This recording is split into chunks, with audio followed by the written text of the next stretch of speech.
Hello everyone, welcome to my channel. পশ্চিমবঙ্গের যে সকল মহিলারা অন্নপূর্ণা ভাণ্ডার প্রকল্পে আবেদন করেছিলেন তাদের প্রায় অ্যাকাউন্টে টাকা ক্রেডিট হয়ে গেছে, কিন্তু কিছু মহিলার অ্যাপ্লিকেশন অ্যাপ্রুভ হওয়া সত্ত্বেও টাকা কিন্তু ক্রেডিট হচ্ছে না। তার অ্যাপ্লিকেশন সার্চ করার পরে দেখা যাচ্ছে যে পেমেন্ট ফেলিওর। তো পেমেন্ট ফেলিওর তিনটে কারণে হয়ে থাকতে পারে। ফার্স্ট হচ্ছে কেওয়াইসি, মানে কেওয়াইসি করা নেই, তো এখানে কেওয়াইসি আপডেট করতে হবে। সেকেন্ড হচ্ছে ডিবিটি লিঙ্ক, মানে আধারের সাথে ব্যাংকের লিঙ্ক করা নেই। আর থার্ড হচ্ছে ব্যাংকের যে নাম রয়েছে আর আধার কার্ডের যে নাম রয়েছে এটা হচ্ছে মিসম্যাচ করছে।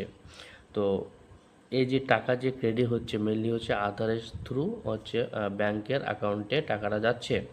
তো আধারের যে নামটা রয়েছে আর ব্যাংকের যে পাসবই নামটা রয়েছে সেই নামটা যদি মিসম্যাচ থাকে তবে কিন্তু পেমেন্ট কিন্তু ফেলও দেখাবে। তো আজকে আমরা দেখে নেব আধার কার্ডের সাথে ব্যাংকের যে নাম সেটা কি করে সেম করবেন বা কারেকশন করবেন। তো আমরা এখানে একটা ফর্ম নিয়ে এসেছি, এটা হচ্ছে পাঞ্জাব ন্যাশনাল ব্যাংকের একটা ফর্ম। ফর্মটা এখানে দেখতে পাচ্ছেন লেখা আছে যে application for modification in name as per Aadhaar. Aadhaar কার্ডে আপনার যে নামের স্পেলিং রয়েছে সেইটাই যদি আপনারা পাসবইয়ে করতে চান তাহলে সেই হচ্ছে এই ফর্মটা অ্যাপ্লাই করতে হবে বা ফর্ম ফিল আপ করতে হবে। তো ফার্স্টে যখন লেখা আছে এখানে টু দ্য ম্যানেজার, তারপর হচ্ছে ব্রাঞ্চ, আপনার ব্যাংকের পাসবইটির যে ব্রাঞ্চের আন্ডার আছে সেই ব্রাঞ্চটার নামটা এখানে লিখতে হবে।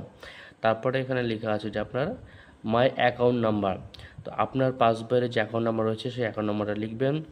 নেম অ্যাট প্রেজেন্ট, আপনার পাসবইয়ের যে নামটি ভুল রয়েছে সেই নামটি এখানে হচ্ছে লিখে দেবেন। তারপর হচ্ছে মাই আধার নাম্বার, আপনার আধার কার্ডের যে নাম্বার রয়েছে সেই আধারটা নাম্বারটা লিখে দেবেন এখানে। তারপরে কারেক্ট নেম ইন আধার, মানে আধার কার্ডের যে নামটি রয়েছে আর যে নামটি হচ্ছে আপনি আপনার ব্যাংকের পাসবই দিতে চাইছেন যে সঠিক নামটি সেই নামটি এখানে লিখে দেবেন। তারপর হচ্ছে আপনার ফোন নাম্বার লিখে দেবেন, আর যদি ইমেল আইডি থেকে থাকে তবে হচ্ছে আপনারা লিখে দেবেন। প্রেজেন্ট অ্যাড্রেস, অনেকের হচ্ছে পার্মানেন্ট অ্যাড্রেস আর কমিউনিকেশন অ্যাড্রেস দুটো আলাদা থাকে। যদি সেম থাকে তাহলে একবারই লিখে দেবেন, যদি আলাদা হয় তাহলে একটা লিখবেন পার্মানেন্ট আর হচ্ছে কমিউনিকেশন অ্যাড্রেস দুবার লিখে দেবেন এখানে ওপর নিচে। তারপর হচ্ছে সিগনেচার করবেন। তারপর ডেট, আপনি যে ডেটে হচ্ছে আপনি এই ফর্মটি ব্যাংকে জমা করবেন সেই ডেটটা এখানে লিখে রাখবেন। আর ফর্মের লাস্টের দিকে পেছন থেকে আমরা যে দেখে নেবো, যেখানে লেখা আছে কাস্টমার আইডি।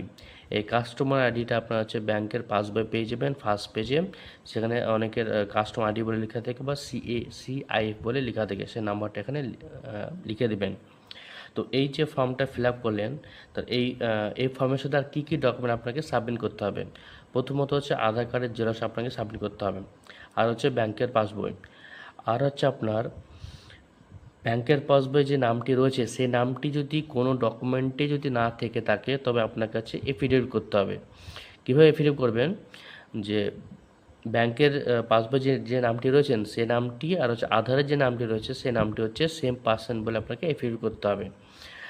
আর যদি আপনার ব্যাংকের পাসবই যে নামটি রয়েছে সেই নামটি আর অন্য কোনো ডকুমেন্ট থেকে থাকে তাহলে ওই ডকুমেন্টের জেরক্সটা আপনাকে সাবমিট করতে হবে এই ফর্মের সাথে, তখন কিন্তু আর এফিডেভিট লাগবে না। আর যখন এটা ফর্মটা জমা করবেন যে ডকুমেন্টগুলো সাবমিট করলেন সেই ডকুমেন্ট আপনারা সেলফ অ্যাটেস্টেড করে দেবেন। এটা ফর্মটা হচ্ছে জমা দেওয়া দেখবেন যে 2-3 দিনের মধ্যে আপনার হচ্ছে নাম কারেকশন হয়ে গেছে। তারপরে হচ্ছে দেখবেন তারপরে আপনার যে ব্যাংকের যে ফার্স্ট পেজ রয়েছে সেই ফার্স্ট পেজটা আপনি হচ্ছে প্রিন্ট করে নেবেন।